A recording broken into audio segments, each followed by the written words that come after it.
अब भी उस सबसे पुराने समय जैसी ही दिखती है। ये देखने में जानवर नहीं लगते, लेकिन ये असल में जानवर ही हैं।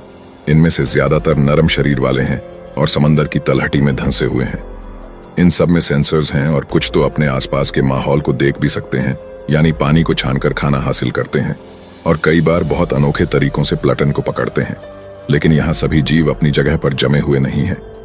कुछ इधर उधर भी जा सकते हैं और यह करोड़ों साल पहले के अपने शुरुआती रिश्तेदारों की तरह समंदर की तलहटी का जायजा भी ले सकते हैं।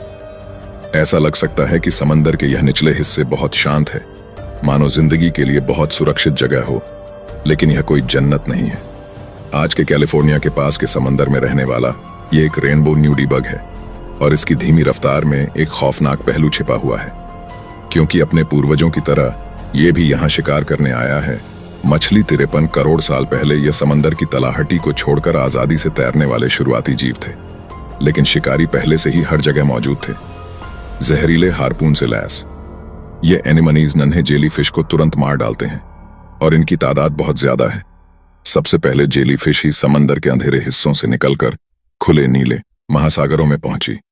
अब तक मछलियां विकसित नहीं हुई हैं, इसलिए यहां जेलीफिश का शिकार करने वाला कोई नहीं है। समय के साथ कुछ और जीव यहां पहुंचेंगे, लेकिन 50 करोड़ साल से भी पहले खुले समंदर पर अकेले इनका ही राज था। जो जीव अब तक समंदर की तलहटी से चिपके हुए थे, उन्हें शिकारियों से बचने का बिल्कुल अलग तरीका अपनाना पड़ा। यह है आर्थ्रोपोड्स वंश। इन्होंने एक बाहरी कंकाल विकसित किया है जो इनके नरम अंदरूनी अंगों की हिफाजत करने वाला सख्त खोल है, और इस समंदर में इन्हें इसकी जरूरत भी है। यह है एनामिला कैरिस, एक अनोखे आकार वाला जानवर, और 50 करोड़ 80 लाख साल पहले गर्म इलाकों के समंदरों के निचले हिस्सों में यह दुनिया का पहला शीर्ष प्रभक्षी यानी सबसे ऊंचे दर्जे का शिकारी है। ट्राइलोवाइट के पास खोल तो है, एनामिला कैरिस तैरते समय खुद दिशा और रफ्तार तय कर सकता है। मुड़कर गेंद की तरह गोल हो जाने से अब इसे मार पाना नामुमकिन है, यहां तक कि इसके लिए अब कोई खतरा नहीं है, और ट्राइलॉइट एक बार फिर मजे से घूमने निकल पड़ा।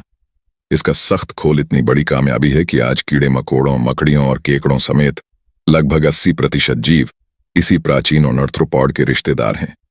यह सख्त घोल इन्हें हर चीज से नहीं बचा सकता है। 4